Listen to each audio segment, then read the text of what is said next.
I know. You're so handsome. Say hi, everybody. Say hello, everybody. Say, I'm Handsome Thomas. Yes, I am.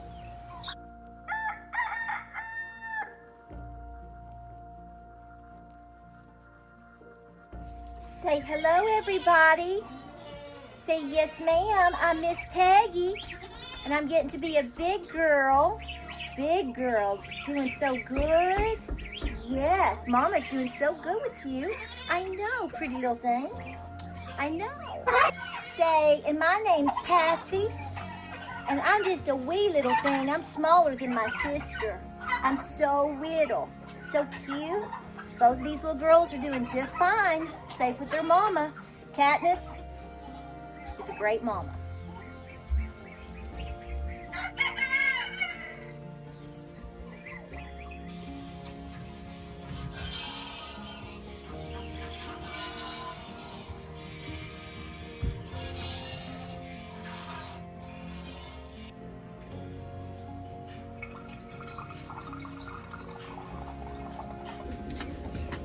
Go on, Tweety. You can't stay in the utility stall, silly girl.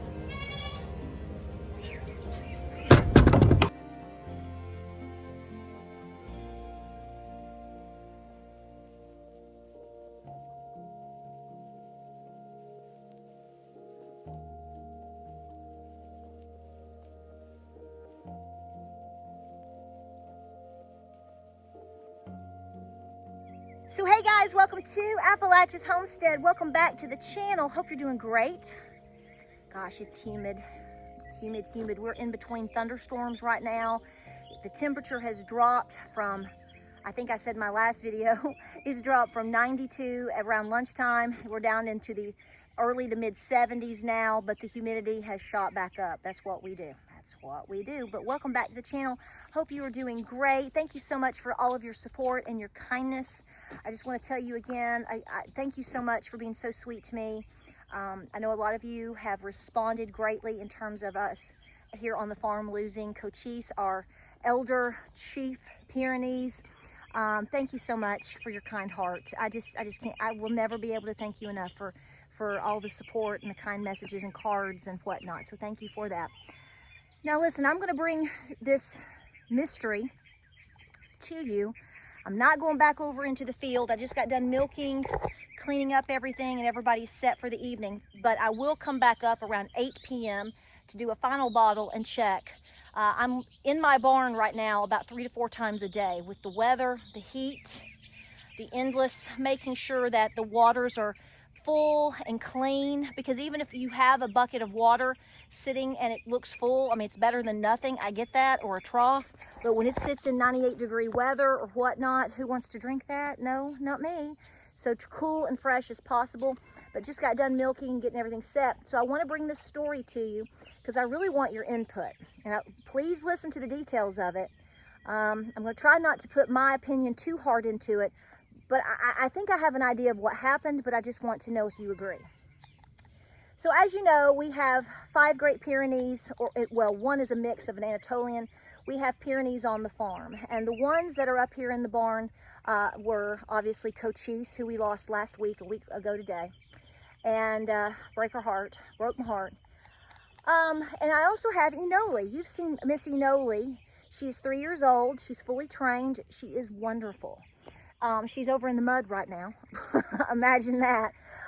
A Pyrenees? Muddy? What? That's right. They don't look like the awesome, massive, snow white, floofy balls. Floof balls. Just a big poof ball out in the field. No, that's really not reality. She'll look like that back in the morning after she's gotten her, you know, she's humbled and tumbled and jumbled all around in the mud. But that's what happens on a real farm with these livestock guardian animals. Okay, so listen to me. Shut up, Tara, and get to it, right? I know. So here's the deal. Yesterday was July 4th.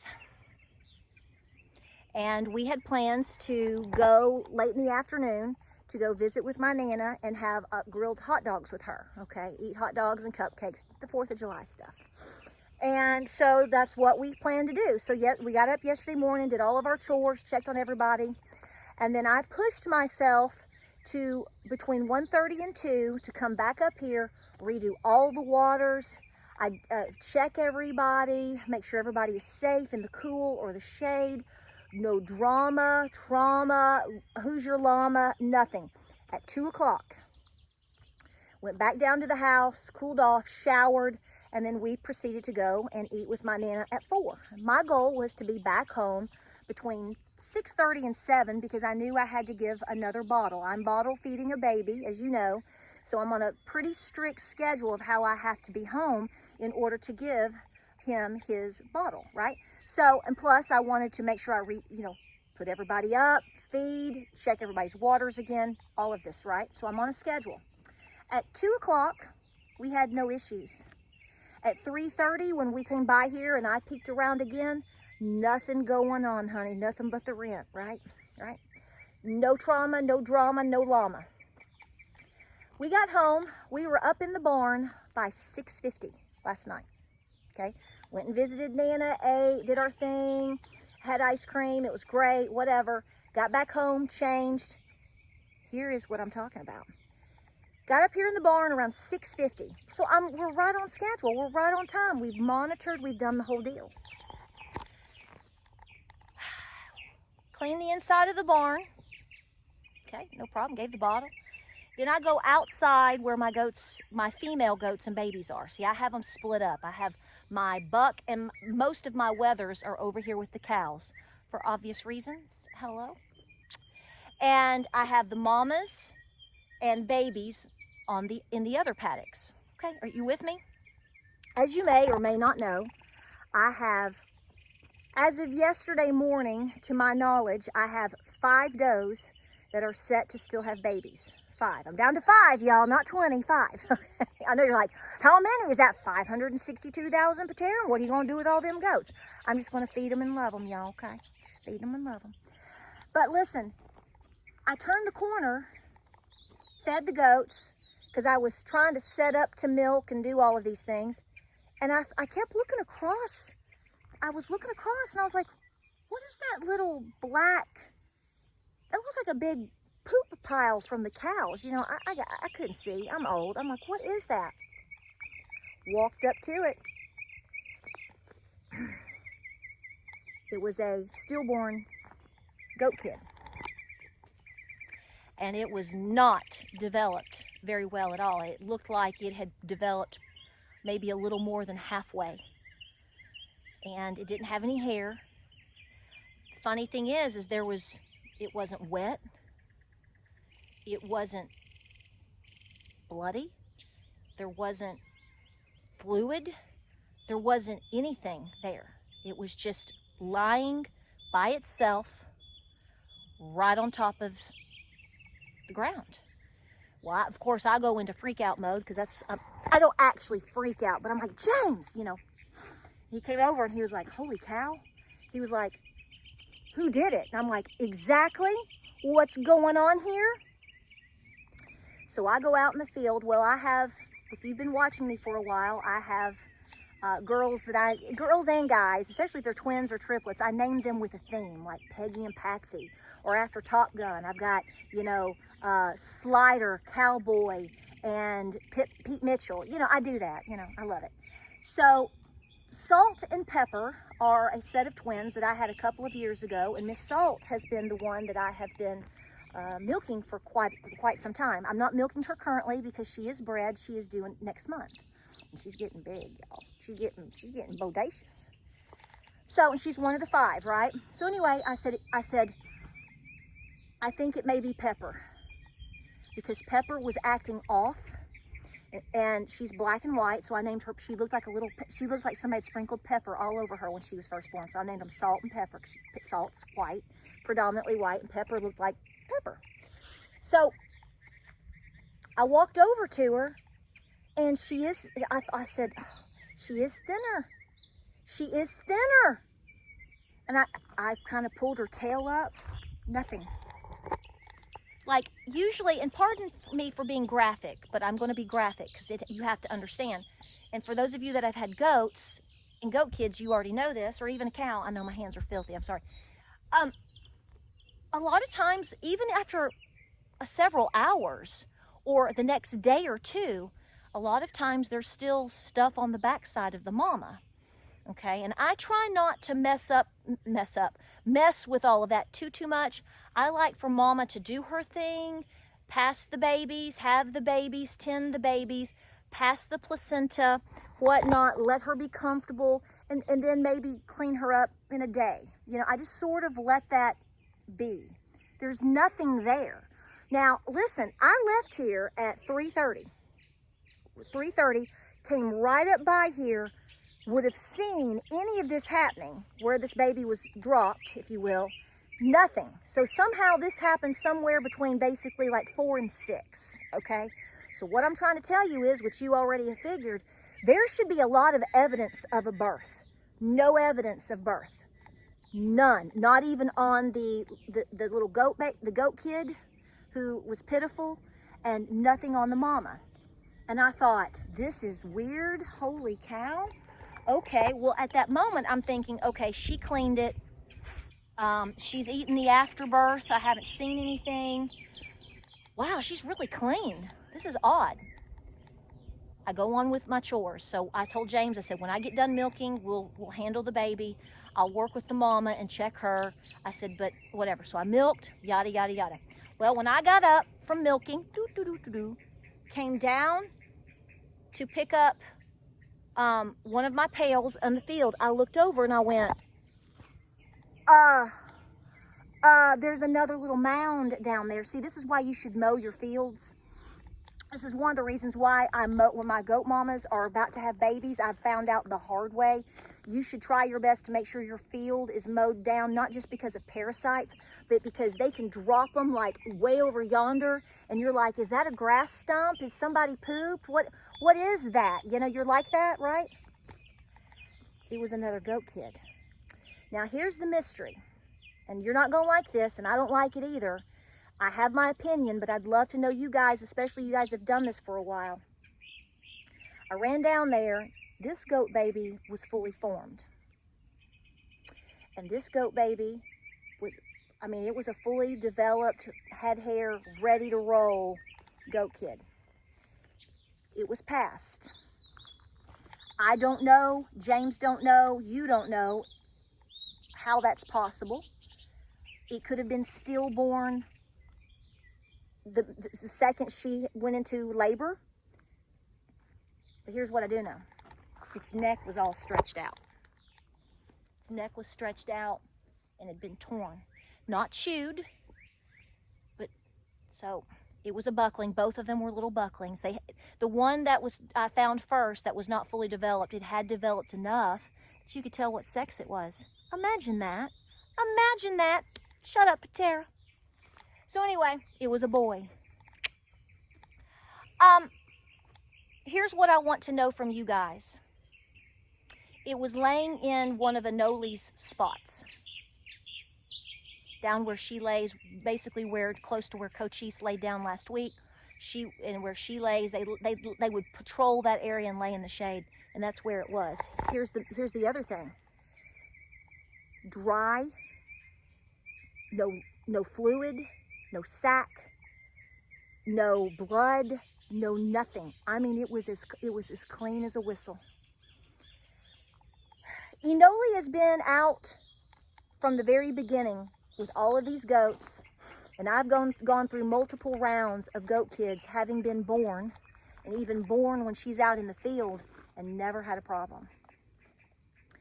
I personally think what happened here, in my personal opinion, I think this goat mama, who I have checked, it is her, and she has passed everything, okay?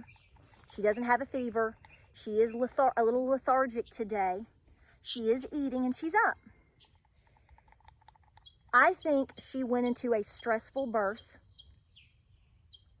I think I don't know which one came first. I don't know if the deformed one came first or if the full-term baby came first. But what I do know is I think Enoli pulled it. I do. I think this goat was in distress. I don't think it could come out. And I personally, tell me if I'm crazy. I'm okay if you do.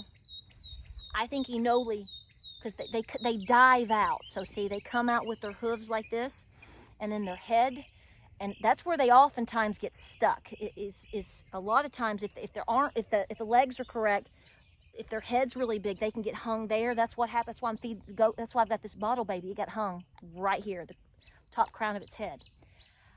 I think there was a distressed situation in terms of the birth.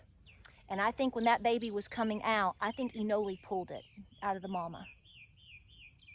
I think she was helping the mama. James thinks both babies were stillborn. But I think Enoli took it, and I think she cleaned up both of the babies, and I think she cleaned the mama too. I can't find an afterbirth anywhere, but I know it's not in the mama. Just take my word for it, okay? So my point here is, I want your thoughts on this. I don't feel that Enoli is a danger. I don't have any problems with that. We have decided we are, as of tomorrow morning, we are going to be pulling in our does that are still bred, that are still to throw goat kids, whether it's tomorrow or in the next month. I think we're going to start pulling them in just to be careful, clearly. But Enoli has never been aggressive. She's out here with these babies. She runs back and forth with them. She stands in front of them. She never messes with their food and anything like that. She's never been aggressive towards any of our animals. So this is, to me, in my personal opinion, a testimony again to these dogs and to what they actually do. They are invested, I think, in everything that they do on these farms and with your livestock. Obviously, the ones that are better trained are going to do better than others. I mean, there's always a situation where something went wrong. But here's the thing. If Enoli had wanted to really ravage these goat kids, there probably wouldn't have been much of anything left. Let me tell you that right now.